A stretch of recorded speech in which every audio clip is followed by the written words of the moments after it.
The night was cold and quiet.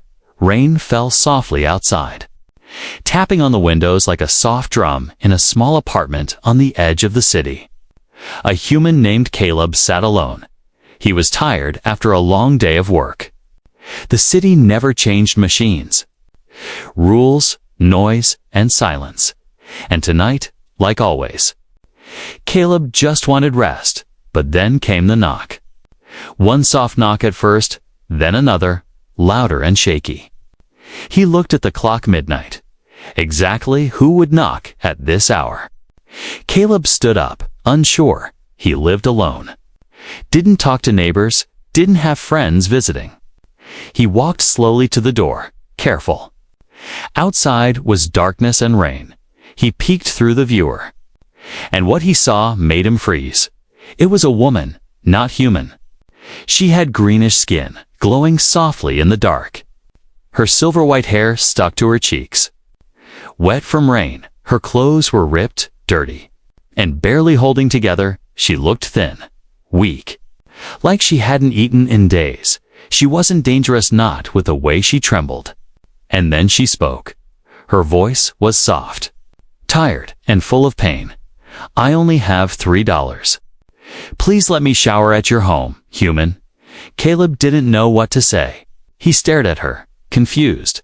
A strange alien woman asking to come into his home at midnight for a shower. He opened the door just a little. What? Who are you? He asked carefully. She looked up at him, her eyes glowing slightly in the dark. My name doesn't matter, she said. I just need to be clean. Please, I don't want to die like this. Something about her voice. Her shaking hands, her soaked skin, it touched something deep inside Caleb. He should have said no. He should have closed the door. But instead, he stepped aside and said, Come in. She entered slowly. Her bare feet wet on the floor. She didn't smell good. And her skin had dirt and bruises. She held out $3 crumpled, her hands shaking. I'll pay. I promise, she whispered, looking at the floor. Caleb didn't take the money. You can use the shower, he said. I'll bring you a towel. He showed her the bathroom, handed her a clean towel, and closed the door behind her. He stood there for a moment, staring at the closed door. What had he just done? Inside the bathroom, water began to run. He could hear her sobbing through the walls, quiet, muffled sobs. Caleb sat down on the old couch. Staring at the floor, he felt strange, confused, and a little afraid. Who was she? Where did she come from? Why was she alone, dirty, and desperate enough to knock on a stranger's door? The city was full of stories. Slaves, runaways, alien beggars, forgotten refugees. But Caleb never thought one would end up at his door. 20 minutes passed. Then the bathroom door creaked open. The alien woman stepped out, wrapped in the towel, her wet hair falling around her shoulders. She looked different, clean, soft-skinned. But her eyes still held sadness. I'll leave now, she said, placing the money on the table. Thank you. Caleb stood up. Wait, you just got clean. You can't go back out in the rain. She paused, then whispered, if I stay, they'll find me. That made Caleb stop. Who's they? He asked slowly. She looked at him, her lips trembling. The ones who bought me, she said. The ones who branded me like an animal. Caleb's eyes widened. Before he could speak, she turned and showed him her back. There, burned into her skin, was a glowing mark like letters from a language he didn't know. It looked painful, deep, permanent. I escaped, she said softly. But they always come for their property. A storm of thoughts hit Caleb's mind. He had let her in without asking anything, but now? He knew this was bigger than kindness. He looked at the soaked dollars on the table. $3 and a plea for a shower. That was all it took to turn his night upside down. Outside, the rain kept falling, but somewhere in the dark, someone was looking for her, and now? She was inside his home, and Caleb realized. This was just the beginning. Asterisk, the bathroom door was still closed. Steam slipped out from under the edge, filling the hallway with warmth. But Caleb couldn't stop staring at it. Something about that woman, Narlin, had shaken him deep inside. She wasn't just dirty or tired, she was broken in a way he hadn't seen before. He glanced at the small table where the $3 still sat, damp from her soaked hands. He hadn't touched them. He didn't want to. Something about her voice, the way she had begged for a shower, didn't feel like a lie. It felt like a cry for help. A last thread of hope. Suddenly, a soft sound came from behind the door, crying. Quiet and hidden beneath the sound of running water. She was trying to be silent, but Caleb could hear her pain. He stepped back and looked away, giving her space. But now his mind was racing. Who branded her? Who were they? Was she a criminal? Or worse, a slave? He didn't want to believe it. Slavery was banned across most human systems. But not everywhere. Some outer colonies ignored the law. And aliens, especially female ones, were often treated like trade goods. That mark on her back wasn't just a design, it was ownership. The water stopped, and silence filled the apartment again. Caleb's heart beat louder. Was she scared to come out? Was she deciding whether to run? Then, the door opened with a soft click. Arlen stepped out, steam behind her like a glowing cloud. She wore the towel tightly around her body, and her long silver hair was wet but clean. She looked different now, still tired, still thin. But her face was calm, almost peaceful.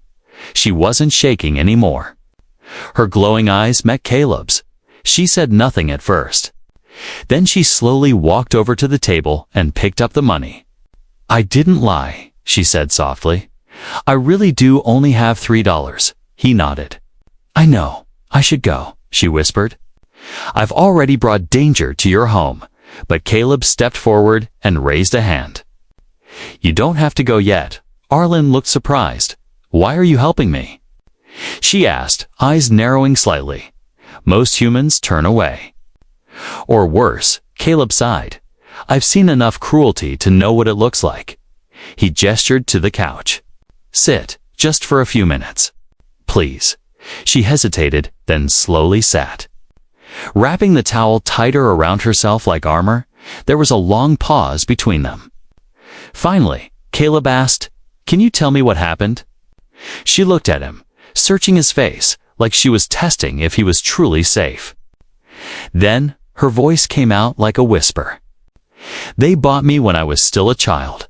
My planet was poor, broken by war," she continued. "Families sold what they could lend tools.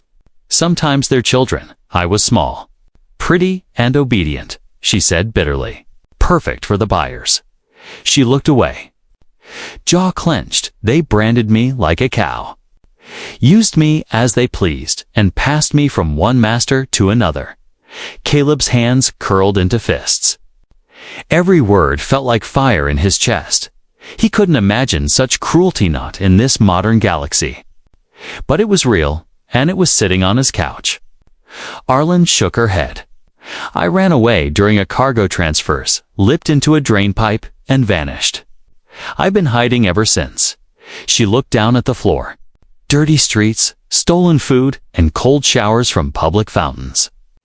Until someone saw the mark, that's when they started hunting again. She looked up. Tears in her glowing eyes. "I didn't know where else to go. I just wanted to be clean for one more night." Caleb didn't speak. His throat was tight. He didn't know what to say. So instead, he walked to a closet, pulled out a spare set of clothes, simple but clean, and handed them to her. "Change into these," he said. "You can't stay in a towel all night." She took them slowly. Almost in disbelief. "You're strange, human," she whispered. "Kind, but strange," as she returned to the bathroom to dress. Caleb walked to the window and peeked outside. The rain had stopped, but shadows moved across the alley. He saw flash red eyes, metallic limbs, someone or something watching the building. His heart dropped. They were here, and they were already looking for her. He turned back toward the bathroom door. His home was no longer safe, but more than that. This wasn't just about a shower anymore. It was about survival, and Caleb had just chosen a side. Caleb stepped away from the window, his heart beating faster. He had seen something wrong. In the alley below, behind the trash bins. Something had moved, not a cat, not a person. Something metal, quiet, and too still for comfort. He glanced toward the bathroom door, still closed. Arlen was inside. Getting dressed, she thought she had more time. But Caleb knew now she didn't. He grabbed the old flashlight from the drawer and shut off the lights. The apartment fell into shadow, lit only by the dim glow from outside.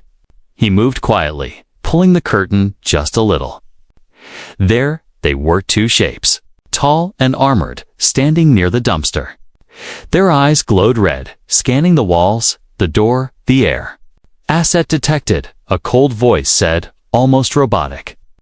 "We will wait until she exits," said the second one. No violence in public view. Caleb's stomach twisted. He had let her in for a shower, just a kind act. But now it was more than kindness, it was risk. Danger, and maybe even death. They weren't just here for her. They would tear through anything to get her back. Even him. The bathroom door opened slowly. Arlen stepped out. Wearing the clean clothes he had given her, they were loose on her small frame. But her silver hair shined in the low light. She looked peaceful. That peace shattered the moment she saw Caleb's face. "What is it?" she asked quietly, her voice suddenly tight. "They're here," Caleb said. Nodding toward the window, her eyes went cold. "How many?" "2, for now," he said. "But maybe more nearby." Arlen looked down at the floor. Shaking slightly, "I knew they'd come," she whispered. "They always find me." Caleb stepped closer. "You need to get out now." She looked up. Tears in her eyes, but nodded quickly. He moved to the back of the apartment, to the small storage closet. Inside was an old exit hatch left over from the war days when buildings were built with emergency tunnels. He hadn't used it in years, but he kept it sealed just in case. Now it was her only way out. He pulled the hatch open, revealing a dark tunnel filled with dust and cobwebs. "It leads to the old water line, 2 blocks down," he said. "Take it and don't stop." Arlen stepped forward, but then she paused. She turned and looked at him. Really looked. "No one has helped me like this," she said. "Not even my own kind." Caleb shook his head. "Don't thank me yet, Jess. Go." Suddenly, glass shattered. A flash grenade crashed through the window, rolling across the floor with a hiss. Caleb grabbed Arlen and pushed her into the tunnel. "Go." He shouted, "Now." She disappeared into the darkness just as the flash exploded. Light and noise ripped through the apartment. Blinding and deafening, Caleb fell to the ground. Ears ringing, eyes stinging, but he didn't let go of the hatch door. He pulled it shut and locked it tight, sealing her escape. The front door slammed open. The 2 armored hunters stepped in. Weapons raised, red eyes scanning the room. "Where is she?" One of them barked, voice robotic and cruel. Caleb stood, coughing, his eyes still recovering from the flash. "She's gone," he said. "You're too late." The first hunter grabbed him and threw him against the wall. His back hit hard, but he didn't scream. "You helped a stolen asset escape," the hunter growled. "That is a crime," Caleb smiled through the pain. "Then arrest me." But they didn't want to arrest him. They wanted to punish him. The second hunter raised his weapon, aiming straight at Caleb's chest, but before he could fire, a voice crackled in there. "Comes, abort," it said. "We've lost the signal she's in the underground system." The hunter paused, then lowered the weapon. "Mission compromised," he said. "We'll track her later."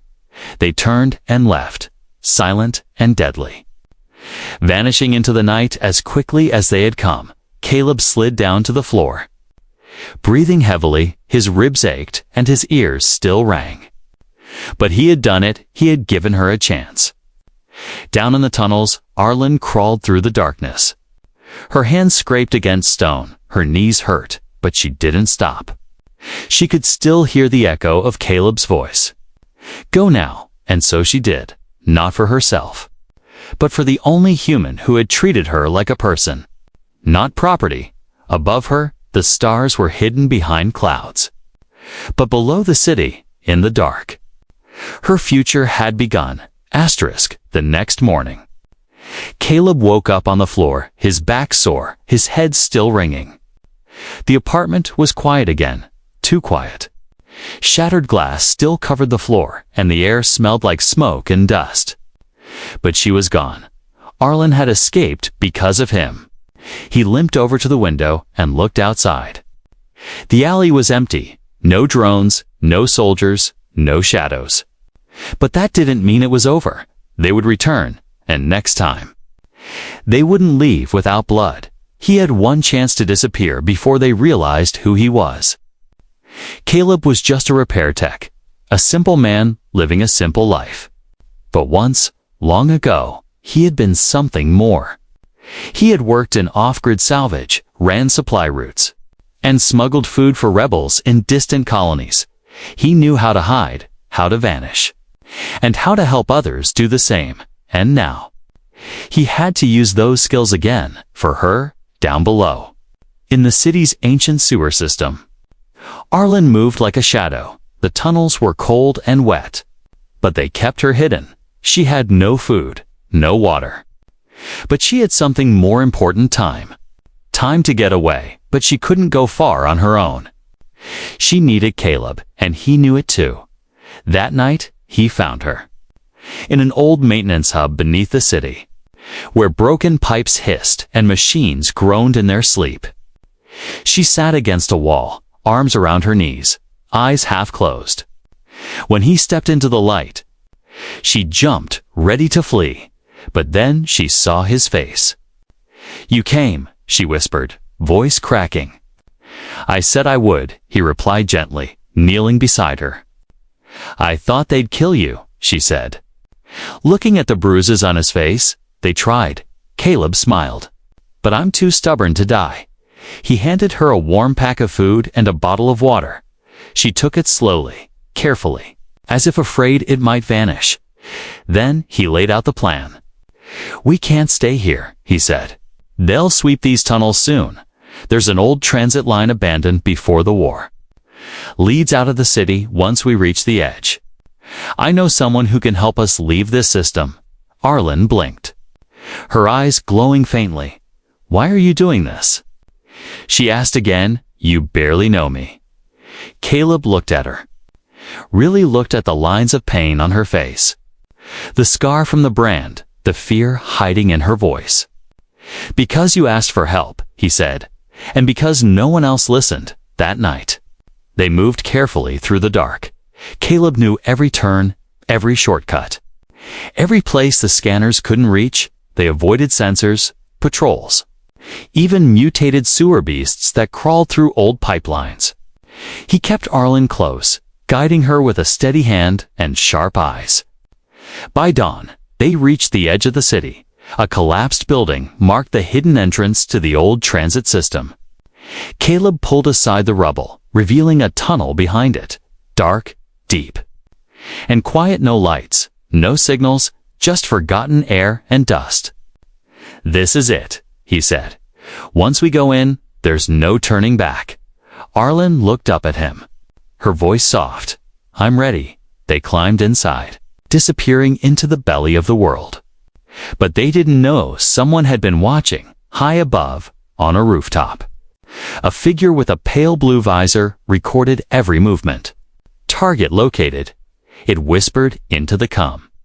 The human is helping her escape. Hours later, deep in the tunnels, Caleb and Arlen rested beside an old cargo cart.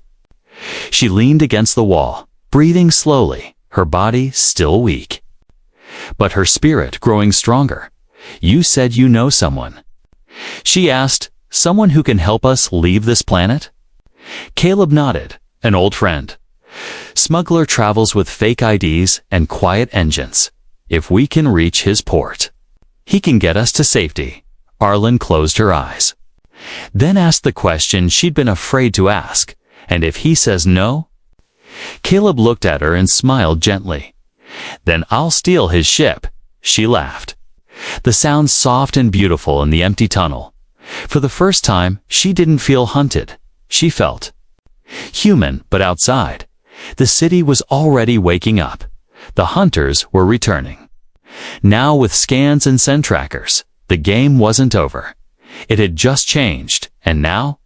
Caleb was no longer just a helper. He was a criminal, a fugitive, but he didn't care, because protecting her felt right, and that feeling was worth everything. The tunnel grew darker the deeper they went. Old lights hung from the ceiling. But most were dead. Only a few blinked weakly, like tired stars in a forgotten sky. Caleb held a small flashlight in one hand and kept the other near Arlen's arm. She stumbled once or twice, but didn't complain. She was determined, even though her legs were weak and her body thin. Hours passed with only the sound of dripping water and their soft footsteps echoing through the darkness. Caleb stopped suddenly, his light shining ahead at a large metal door, half buried in dirt and rust. "This is it," he said.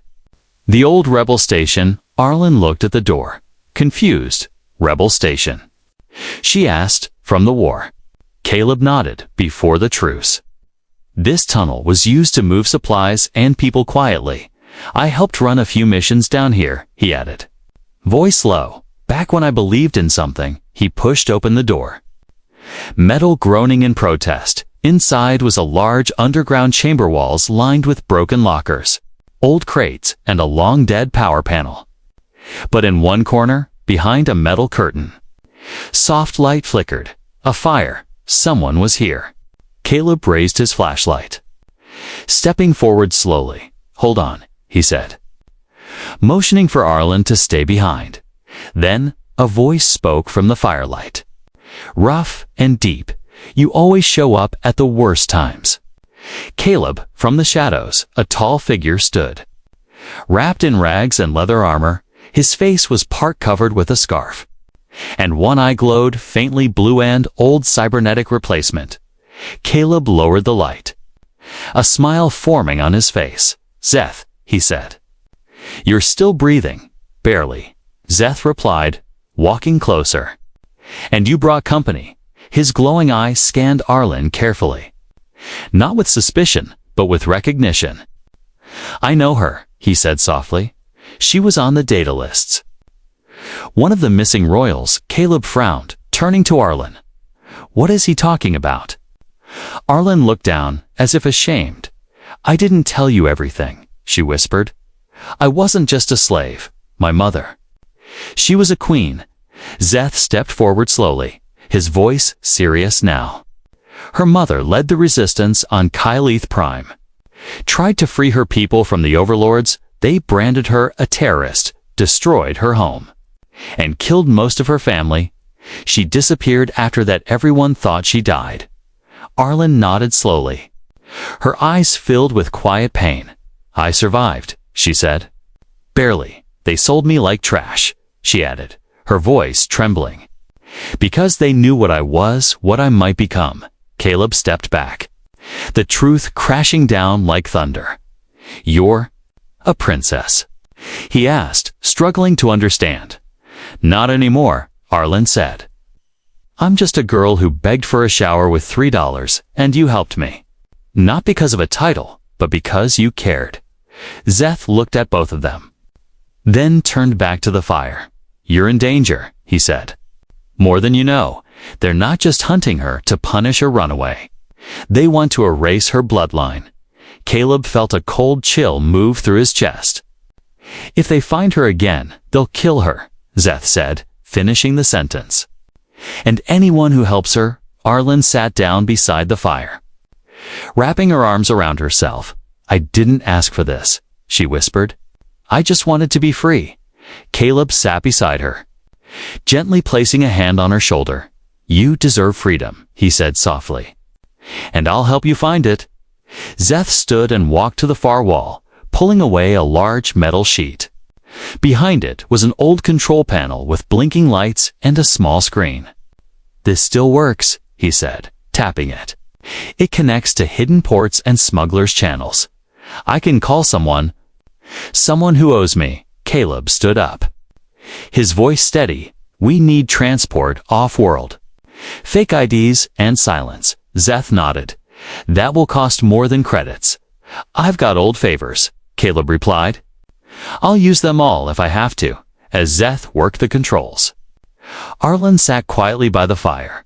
She looked up at Caleb. Her eyes full of something new, not fear, not sadness, but hope.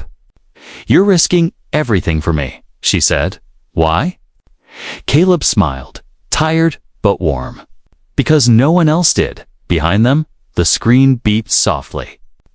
A new voice came through the speaker, crackling but clear. This is Sparrow, who's calling from the dark. Zeth leaned forward, an old friend with something valuable. There was a pause. Then the voice replied, coordinates received. I'll come, but it won't be quiet. The signal ended. And Zeth turned to them. You have 1 day, he said. Then we move. Arlen nodded. Finally standing tall, she had been beaten, hunted and branded. But now, she had a name again, and a human who stood beside her. Asterix, the air underground was thick and dry. Dust hung like fog as Caleb paced near the old rail line. One day, Zeth had said. That was all the time they had before Sparrow's ship arrived. 1 day to prepare for anything, especially death. Arlen sat on a steel crate, sharpening a broken piece of metal. Her eyes, once full of fear, now burned with focus. She wasn't running anymore, not this time. You should rest, Caleb said, walking over. She looked at him and shook her head. They'll come before the ship does, she said. I know it. Caleb nodded. I know too. Zeth returned from one of the far tunnels, carrying old motion detectors and EMP mines. I planted traps in every exit route, he said, dropping the gear. They won't get in without trouble, won't stop them, Caleb replied. But it'll slow them. They had 1 day to build a war from scraps. The old rebel station was no fortress. It was metal and rust. But Caleb knew how to turn anything into a shield. He set up barricades with crates and pipes, connected Zeth's traps to pressure plates, wired explosives to loose ceiling tiles. He even rigged the tunnel entrance with an old heating core if triggered. It would burst like a small sun. All while Arlen watched, learned, and helped. She wasn't helpless, not anymore, for the first time. She had something worth protecting, that night. They ate together around a small heater. Zeth sat with his rifle across his lap. Caleb checked his watch again. For hours, he said. That's when Sparrow's ship should land. Arlen looked up from her food. What if she doesn't come? She comes, Zeth answered. But whether we're alive when she gets here, that's up to us. Silence fell, the kind of silence that comes before a storm. Then, a low hum echoed through the tunnels. It was faint at first, then sharper, louder, closer. Drones. Caleb stood up, grabbing his weapon. They found us, he said. Everyone to position. Arlen rushed to the control panel and activated the tunnel lockdown. Metal doors slammed down behind them, sealing escape routes. Now it was fight or die. Through the dark tunnel ahead, red lights appeared one by one. The enemy came, tall armored figures, glowing visors, silent and cold. The same ones who had stormed Caleb's home. The first drone stepped on a pressure plate. Boom, an EMP burst, fried half its circuits. It collapsed, sparks flying from its chest. But the others kept coming. 10, 12, 15 of them, all armed, all deadly. Hold. Caleb shouted, hiding behind a metal beam. Wait until they cross the line. As the hunters entered the main chamber, Arlen pressed the detonator. The ceiling exploded. Dropping debris on the front line, 2 hunters vanished under the rubble. Screams of broken metal echoed through the room. Then the real fight began. Szeth fired first, picking off a drone with a perfect shot to its throat. Caleb moved fast, flanking them from the side. Blasting their shoulder joints, Arlen stayed low, hurling explosive charges and cutting down the ones who broke through. The air turned thick with smoke and fire. Sparks flew, concrete cracked, and screams filled the chamber. They were outnumbered, but not outsmarted. But then, the leader arrived, a massive hunter in dark armor. Its face covered by a silver mask. It stepped through fire like a ghost. Untouched, unshaken, Arlen froze when she saw him. "That's the one," she whispered. "He burned the brand into my back." The hunter raised his blade, long, glowing, humming with heat. "Return asset," it said, voice cold and robotic. "Your value is not complete. Her value is not yours to decide," Caleb growled. Stepping between them, the hunter looked at him, almost amused. "You are nothing," it said, "a human with broken tools." Caleb smiled, his hand behind his back. "No," he said. "I'm the one holding this." He threw a magnetic charge at the hunter's chest. It stuck instantly. Blinking red, boom, the blast sent the hunter crashing into the wall. Its armor cracked, its mask broken, revealing a pale face beneath not a full machine, but something between man and monster. Arlen stepped forward, holding a stolen plasma blade. She looked into the half-human face of the one who owned her pain. And without a word, she struck a single clean blow. It was over. Sirens echoed from above. Sparrow's ship was landing. Szeth looked at them and nodded. Time to go. As they climbed toward the landing zone, Caleb looked back once. The rebel base was burning, but so was the past. No more running, no more fear. They had stood, they had fought, and they had won, together. The night sky stretched wide above them as the ship lifted off. Sparrow's vessel was old, but fast. Covered in scratches and war paint, it soared through the clouds, leaving the fire and broken tunnels far behind. Inside the ship, the lights were dim and the air smelled of oil and dust. But to Arlen, it felt like freedom. She sat near the window, wrapped in a blanket. Watching the stars appear one by one, her fingers traced the glass slowly, as if trying to touch the galaxy for the first time in years. No one was chasing her, no collars, no chains, no shadows behind her back, just stars. And the man who gave her a chance, Caleb, leaned back in a metal chair. His arm bandaged and his shirt torn. He looked tired, completely worn out, but there was peace in his eyes. Across from him, Szeth sat with his usual scowl. Cleaning his weapon. "You're lucky she came when she did," Szeth muttered. "We wouldn't have lasted much longer." Caleb gave a slow nod. "Sometimes," he said, "the galaxy gives you one shot. And if you don't take it, someone dies." Szeth grunted. "Well, you took it." Arlen turned toward them, her voice soft but steady. "Where are we going now?" Sparrow's voice crackled through the ship's speaker, calm and smooth. "There's a farming world just past the rim. Quiet, warm, no questions asked, plenty of space. Clean water, soft dirt," she added, "sound like home." Arlen looked at Caleb, unsure. "Is that what you want?" Caleb smiled gently. "What I want is somewhere safe. For you, and maybe a place where no one calls us property or traitor again." Szeth stood up. Stretching his arms, "I'll go my own way," he said. "Still got enemies to chase, and debts to settle." He looked at Arlen one last time.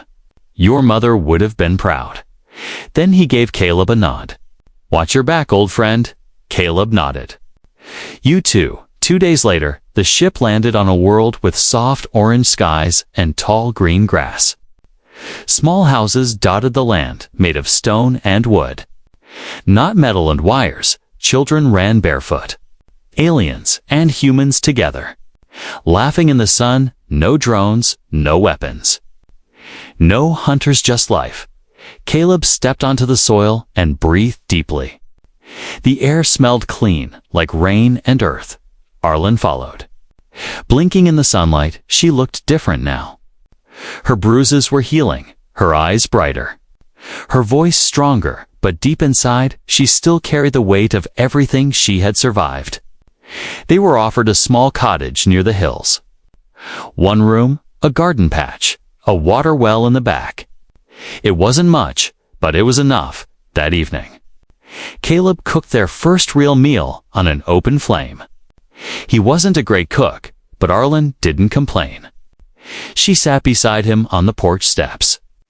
Her feet bare, her hair tied up with a simple string. As the sun dipped below the hills, she spoke quietly. "I used to dream of a place like this," she said, "a place with trees and soft clothes and peace." Caleb looked at her. "Is this what you want?" She nodded slowly. "Yes," then added, "but I never imagined I'd share it with someone." Who cared? There was silence between them for a moment. Then Arlen pulled something from her pocket. It was the same $3 she had offered him on that first night. "I kept it," she said, holding it out, "just in case I ever forgot how it all began." Caleb took the bills, looked at them, then smiled. "You offered me this for a shower," he said. "But you gave me something much bigger. You reminded me what it means to fight for someone else again." They sat together, watching the stars return far above them. The galaxy spun full of war, cruelty, and darkness. But down here, in this small, quiet place, two souls had found something rare. Not just safety, not just peace, but family. Weeks passed, then months. The garden grew strong under Arlen's hands. Children from the village visited often, bringing stories and small gifts. She smiled more now, laughed louder, slept deeper. Caleb built furniture from scrapwood, fixed broken machines, and taught the locals how to wire solar panels. He never spoke much about the tunnels, the hunters, or the pain. But every night, he sat on the porch beside her, and that was enough. One evening, as fireflies danced under the stars, Arlen whispered, "Do you think they'll ever come back for me?" Caleb looked at her, his voice calm. "Let them come," he said. "This time, we're not running." She smiled, leaned her head on his shoulder, and closed her eyes, because finally, she wasn't afraid anymore. She wasn't alone. She was home. And all it took was $3 and a human with a heart that refused to close the door.